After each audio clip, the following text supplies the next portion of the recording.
Cara melepaskan diri dari belenggu hutang. Tips saya ini hanya untuk kalian yang sedang terbelenggu hutang dalam jangka waktu yang sangat lama dan ingin segera terlepas. Kadangkala kita sulit keluar dari kesulitan kita karena kita selalu mengandalkan kekuatan kita sendiri. Nah, kali ini saya ajak kalian semuanya untuk belajar mengandalkan Tuhan untuk menyelesaikan kesulitan kita soal terbelenggu hutang ini. Dan ini tips saya. Check it out. Yang pertama, berdoalah dengan sungguh-sungguh dan penuh percaya. Mintalah kepada Tuhan supaya Tuhan selesaikan semua hutang-hutang kita dengan caranya. Caranya bagaimana? Saya tidak tahu, jangan tanya saya. Begini Pak ya, setahu saya Tuhan itu bekerja seperti angin berhembus. Terasa ada, tapi tidak terlihat. Siapa yang tahu kemana angin berhembus? Tidak ada yang tahu kan? Nah, seperti itulah cara kerja Tuhan kita, asal kita percaya saja. Kalau ada yang bilang, kok segampang itu? Ya, kalau berurusan dengan Tuhan, tidak ada yang sulit, asal tahu caranya saja. Justru menurut saya sulit itu kalau kita berurusan dengan manusia. Tapi kadang-kadang kita sendiri yang menyalahgunakan. Sudah dikasih rezeki sama Tuhan, bukannya kita bayarkan kepada utang-utang kita, malah kita gunakan uang itu untuk membeli sesuatu yang lainnya yang mungkin tidak penting. Nah begitu.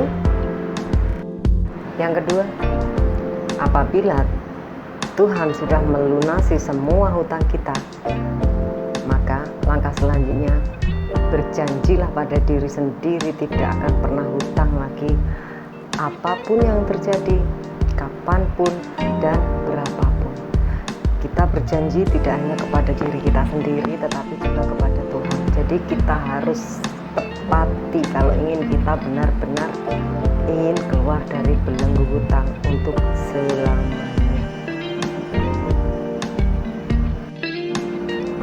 Tiga, hindarilah bergaul dengan orang-orang yang punya hobi berhutang, supaya kita tidak terpengaruh lagi dengan cara hidup mereka. Di sini saya tidak mengajari untuk membenci loh ya. Kita harus tetap baik, tapi sewajarnya saja. 4. Mengendalikan pikiran. Tujuannya adalah supaya kita bisa berhati-hati dan lebih bijak dalam menggunakan uang kita. 5. Milikilah pola pikir dan gaya hidup sederhana. Belilah sesuatu karena butuh dan bukan karena ingin. Biasa saja dan tidak perlu berlebihan.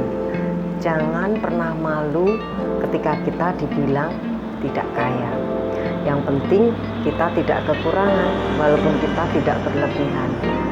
Tapi malulah ketika kita cuma pura-pura kaya. Nah, saya ambil satu contoh ya, Pak Jokowi. Beliau itu walaupun punya jabatan dan uang, tapi cara hidupnya sederhana dan biasa saja. Kalau menurut saya itu keren. Sementara di luar sana ada loh yang bilang gini sama saya, loh kalau saya nggak hutang, saya kan nggak punya apa-apa. Siapa yang setuju dengan kalimat seperti ini? Hayo. Kalau apapun yang kita ucapkan itu buruk dan bisa terjadi dalam hidup kita, kenapa kita tidak memilih kalimat yang baik saja untuk kita ucapkan?